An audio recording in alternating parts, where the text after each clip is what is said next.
Tak nachádzame sa v Parku v Banskej Bystrici.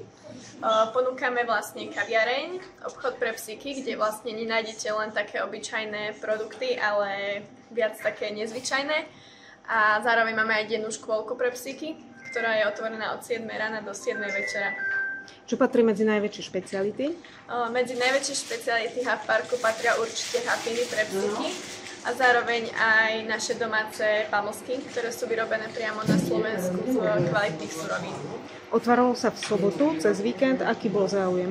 Otvárali sme v sobotu teda a záujem bol obrovský, pretože ešte sme nestihli ani otvoriť brány, alebo teda dvere našej prevádzky a už sme tu mali plno zákazníkov, takže má to fakt krásne ohlasy. Asi tu nie ste prvýkrát.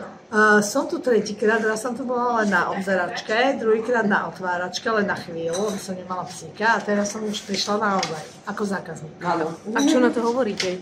Super, ja sa z toho veľmi teším. A už si stihla vaša Fenka aj niečo Áno, obľúbiť? moja Fenka si už stihla ochutnať pamlsky, nechutí aj všetky samozrejme, lebo ona je mesožravec a nie je vegetarián, takže vegetariánske a ešte jej nechutili s pečinkou. A ostatné majú úspech. Lapkačíno ochutnala? Ako? Lapkačíno. Neochutnala nič iné, len tieto pamlsky, keďže som tu nebola s ňou. Takže dneska ochutnáme dačo aj pre psíka. Dobre, teda lapkačino je náš pokrm pre psíka. Skladá sa z rozmixovaného banánu, kokosového mlieka a karobového prášku, čo je vlastne náhrada kaká. A navrch ide bezlaktózová šlahačka. A zdobíme to takto ovocím, meta a maškrtka pre psíka. A potom teda, keď na tom maškrtia, asi sa dosť aj zamažú. Áno, áno. Keď Ako to to vyzerá? maškrtia, tak sú vlastne potom takí milí, lebo sú tie šláčky celý zamazané.